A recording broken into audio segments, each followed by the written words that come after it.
Oui, on est fiers de présenter le travail de nos équipes qui ont démarré au début de la saison sèche. On a attendu la fin des pluies pour pouvoir intervenir sur les émergences. Et donc là on est sur la fin des travaux, les chambres sont réalisées, il nous reste le réseau à poser et puis les finitions. La difficulté de cet ouvrage, c'est principalement que les chambres de captage sont vraiment dans le lit des émergences.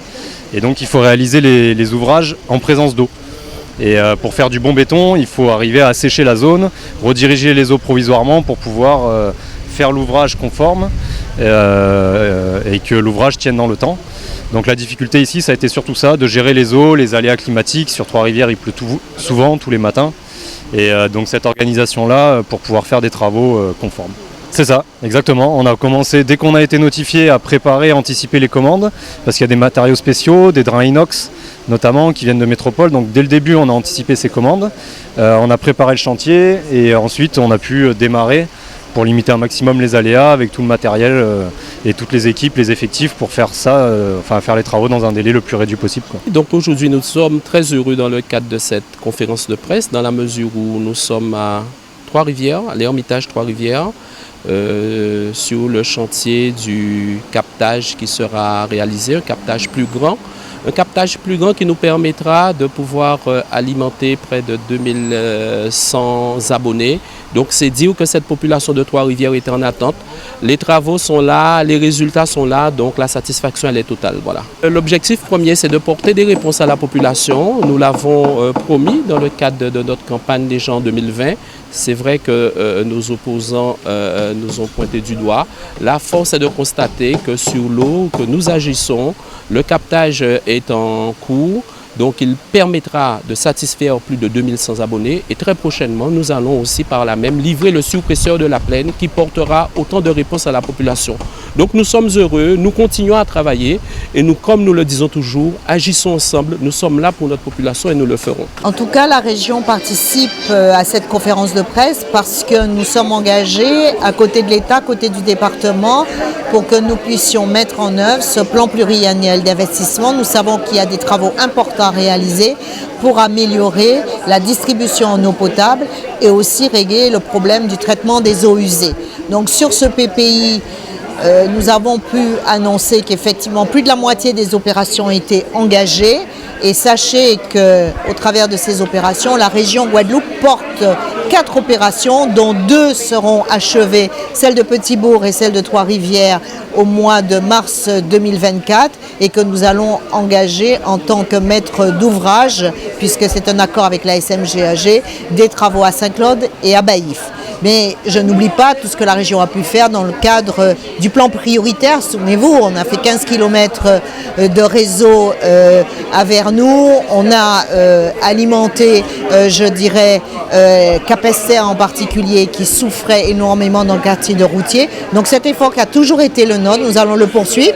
Et vous avez vu au travers de la question d'un usager, j'ai rappelé que la région finançait pour les particuliers l'installation de citernes et qu'aujourd'hui, pour permettre un bon fonctionnement de nos services publics, nous avons équipé tous les lycées de la Guadeloupe et nous accompagnons les communes pour installer des citernes dans les communes, dans les écoles. La gouvernance partagée est une bonne chose parce que ça permet notamment d'aborder les questions de fonctionnement du syndicat, parce qu'aujourd'hui le syndicat est fortement accompagné par le département, la région et l'État, mais le syndicat doit pouvoir demain trouver son autonomie parce que l'eau paie l'eau et qu'à ce titre, il y a des orientations. Vous avez entendu ce que le président Jean-Louis Francisque a annoncé, notamment au niveau du fonctionnement et de la masse salariale. Donc nous sommes très soucieux que ces travaux qui vont permettre la modernisation vont nous permettre de mettre en place un plan de départ volontaire, si un certain nombre d'agents le souhaitent. Donc ce sont des sujets sur lesquels nous travaillons parce qu'il n'y a pas de sujet tabou. En tout cas, nous l'abordons et nous avons déjà dit que nous aimerions qu'il y ait une plus forte articulation entre ce qui se passe au niveau de cette gouvernance à 4 et les décisions qui sont prises au comité syndical pour qu'il y ait une parfaite cohérence entre les financeurs qui sont à côté du SMGEAG et les décisions qui sont prises et qui sont exécutoires dès lors que le conseil syndical décide un certain nombre d'opérations à engager ou de décisions à mettre en œuvre. Récemment, le président a dans les missions qui sont celles du conseil régional, il porte effectivement un schéma de développement économique, mais la personnalité de notre président montre au quotidien qu'il a comme priorité d'améliorer les problèmes que rencontrent aujourd'hui les Guadeloupéens et d'être dans cette proximité.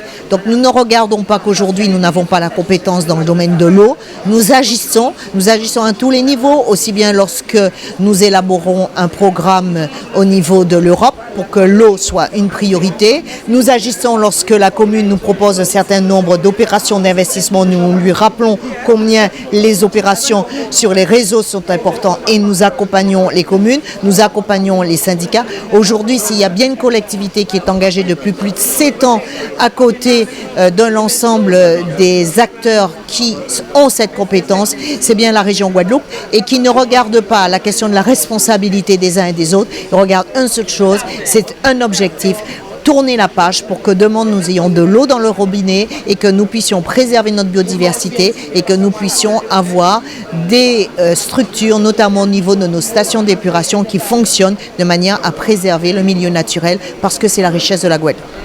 Tout à fait. Nous avons pris un engagement le 17 octobre de tenir une réunion tous les 3 mois, ce qui est le cas. Et puis, il ne s'agit pas simplement de faire une conférence de presse, mais de pouvoir montrer que les choses avancent.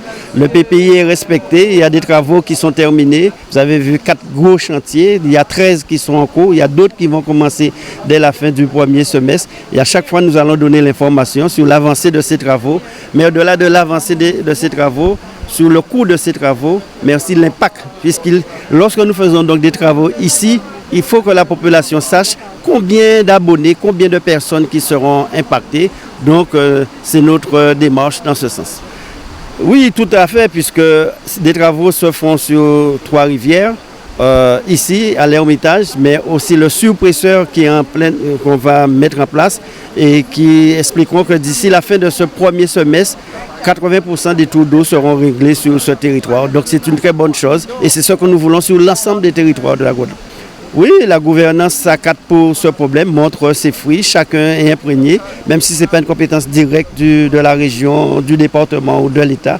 Mais ce problème est tel que tous, on doit se mettre ensemble pour régler définitivement le problème d'eau et faire en sorte que les Guadeloupéens aient de l'eau en qualité et en quantité. Nous souhaitons aboutir à cela. Aujourd'hui, ce n'est pas encore le cas. Le syndicat a besoin de l'accompagnement de l'État, de la région, du département, mais je suis très confiant. Oui, c'est une très bonne chose parce que d'abord ça répond à un objectif de transparence. Voilà. Je pense qu'on a peut-être manqué en termes de communication sur le dossier de l'eau en Guadeloupe. Et ce qui est important, et ça c'est l'objectif qu'on partage avec le président Losbar, le président Chalus, avec la vice-présidente Madame Panchard, voilà, c'est d'être transparent.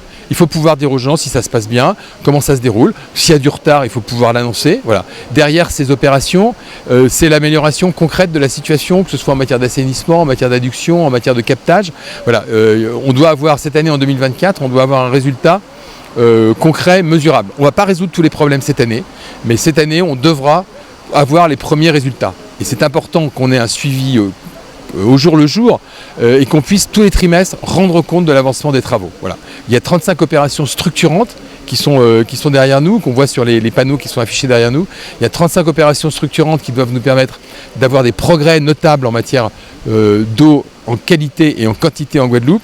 Il faut pouvoir rendre compte à la population, à travers ces conférences de presse, de l'avancée de ces 30 opérations, de ces 35 opérations. Bien sûr, maintenant, un enjeu, je crois que c'est le président Losbar qui le disait, on est obligé de travailler le week-end. Il y a des gens qui sont obligés, vous savez, il y a des gens qui sont obligés de dormir dans les usines pour pouvoir faire les opérations de maintenance.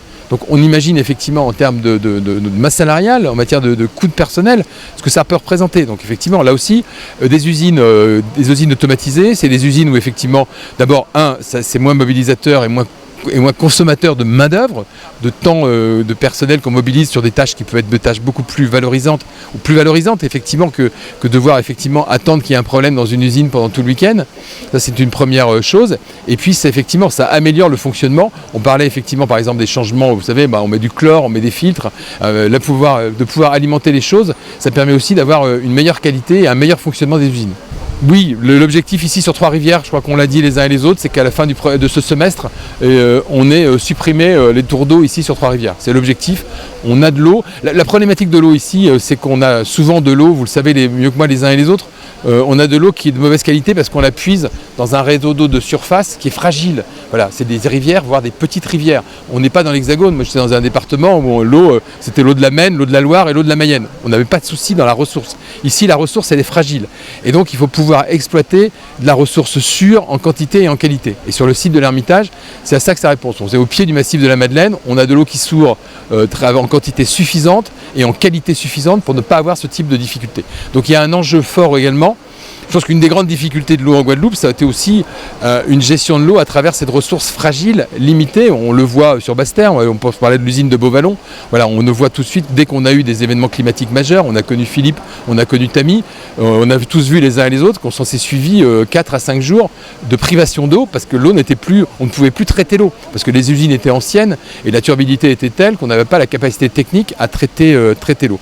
Donc l'objectif effectivement, c'est aussi, et on y travaille, le SMGAG y travaille avec les services de l'État, avec le BRGM, de pouvoir mieux mobiliser cette ressource en qualité et en quantité.